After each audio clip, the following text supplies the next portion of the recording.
Салам достор, бүгүнкү видео Америкадагы декреттик тыныгуу боюнча болмокчу. Аябай көп суроо келет. Сиздин 2 балаңыз бар, декреттик тыныгууга чыктыңызбы? Чыксаңыз Америкада процесс кандай? Сиз бат эле жумушка чыгып алдыңызго деп сурагандар көп. Ошого мен өзүмдүн башымдан өткөн тажрыйбам боюнча айтып бермекчимин. Негизи эле Америкада декреттик тыныгуу кандай өтөт, кандай правилалар бар? Ошол боюнча бөлүшмөкмүн. Ошого каналыма сөзсүз түрдө катталыңыз, лайк басыңыз жана суроолоруңуз болсо комментарийге жазсаңыз болот.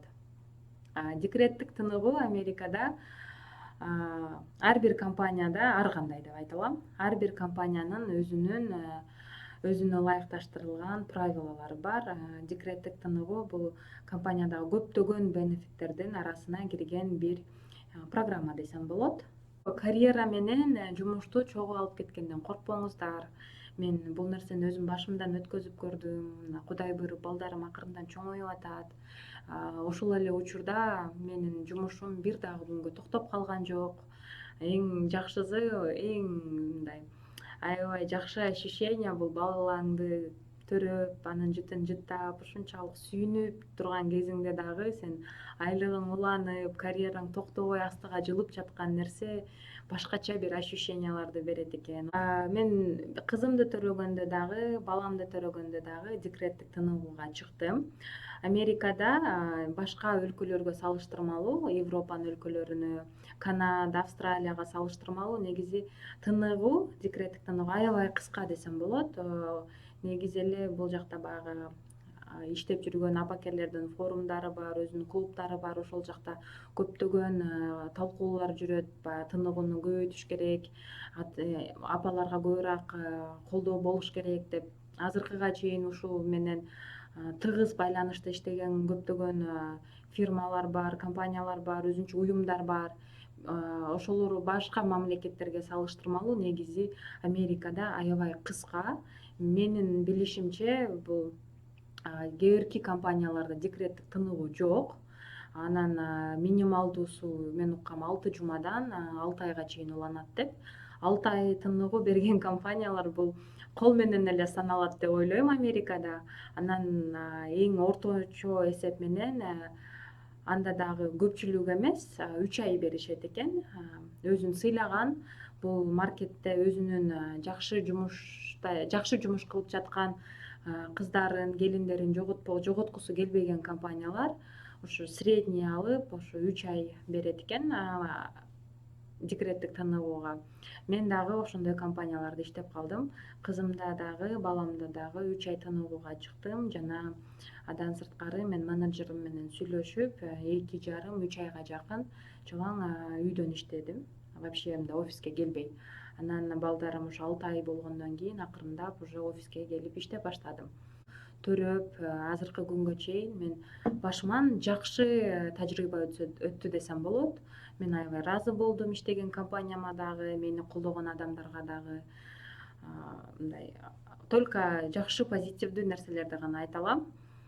Мен биринчи кызымды төрөгөндө дагы, баламды төрөгөндө дагы негизи 9 айга чейин иштедим. Менин менеджерим күлүп айтып калчу эле, Айдана сен походу больницага роддомго жумуштан эле кетет окшойсуң деп. Эмнеге дегенде баламды төрөгөндө 40 жумага толуп, эртең бүрсү 40 жума болот деп вторник күнү жумушка келгем. Анан обедке жакын бизде командабыздын собраниясы бар болчу. Ошо собраниядан чыгып, өзүмдү аябай оор сезип калдым. Анан менеджериме барып айттым, мен үйгө бара берет окшойм, өзүмдү оор сезип баштадым десем, менеджерим күлүп, ой бар эми бар, үйүңө бар, уже сен эртең бүрсү күнү төрөйсүң деп күлүп калды. Ошо менеджерим айткандай эле вторник акыркы күнү жумушка чыксам, четверг күнү бир күндөн кийин уулумду төрөгөм. Ошого менден сурагандар көп болду да. Бизде Кыргызстанда практика бар экен, 7 айдан кийин эле декреттик тыныгууга чыкса болот экен. Бул жакта ошо ай күнүң келгиче иштей берсең болот, иштешиң керек деген сөз. Сенин декреттик тыныгууң балаң төрөлгөн күндөн баштап гана эсептелинет. Ошого мен кызымда дагы, баламда дагы толук 40 жума иштеп, анан тыныгууга чыктым. Андан сырткары Компаниядан, командаман, менеджеримен аябай жакшы колдоолор болду. Особенно баягы курсагым чоң болуп калганда үйдөн көбүрөөк иштеп калдым. Баягы кечкире эле баягы отурган жумуш болгондуктан каждый жарым саат сайын, 1 саат сайын туруп, басып, айланып жүрө бересиң. Ага дагы мындай түшүнүк менен кабыл алышты. Ар дайым баягы one on one митингдер болгондо мен менеджер менен өзүнчө сүйлөшүп калган учурларда көп сурачу эле. Айдана, сага менден кандай колдоолор керек, баардык эле нерсе сага жагып жатабы, эгерде бир нерсе керек болсо сөзсүз түрдө кайрыл деген поддержкалар болду. Бул жакта ошол нерсеси мага аябай жакты. Азыр балдарым айткандай, балам 1 жашка чыкты. Балам ошо 6 айга толгон күндөн баштап офиске толук келип иштеп баштады.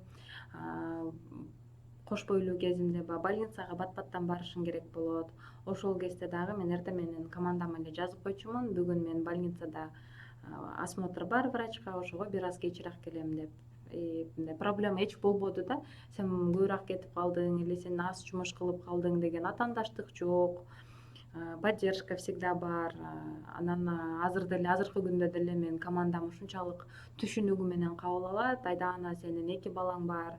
Эми сага 5тен кийин сага жазбайбыз, сени беспокоить этпейли деп мен кыла турган жумушту деле башка бирөөгө жиберип коюп, ушундай колдоолор жакшы. Ошого айтарым, эгерде кош бойлуу болсоңуз, жумушка киргенден коркпоңуз, менеджериңиз менен ачык сүйлөшкөндөн да коркпоңуз, мындай түшүнүгү менен кабыл алыш керек. Кош бойлуу келиндерге өзүнчө правилалар дагы бар экен, аны закондун түрүндө аларга кандай мамиле кылыш керек, кандай условиялар түзүлүп берилиш керек, кандай нерселерди жасаса болот, эмне деп сүйлөсө болот, эмне деп сураса болот, даже эмне деп айтпаш керек деген мындай кадимкидей бирден жазылган правилалар бар экен. Ошолорду окуп чыгып, мен аябай ошол правилалардын баарына ыраазы болдум. Жада калса сизге отуруп иштеп жаткан местаңыз жакпаса, жылдырып алсаңыз да болот экен. Сууга жакыныраак кылып алып же күнгө жакыныраак кылып алып, ошого дагы сиздин толук укугуңуз бар экен. Ошондуктан карьераны дагы, үй бүлөнү дагы чогуу алып кеткенден коркпоңуздар. Сизди колдогон компания да табылат, сизди колдогон команда, менеджер да табылат. Негизи эле менин 2 компанияда тең ушундай тажрыйбаны аябай жакшы өткөрдүм. Бардык жерде колдоо аябай жакшы болду да. Ошого ойлойм, бардык эле компанияларда ошондой болуш керек деп. Андан дагы эң сүйүнүчтүүсү, төрөп түшкөндөн кийин балаңды кучактап аябай бактылуу болуп отурасың. И ошол эле учурда сенин карьераң да токтогон жок, сага мурдагы эле төлөнгөн айлыгың да төлөнүп турат. Ошол моментте сен балаңа бүт убактың кетип атат.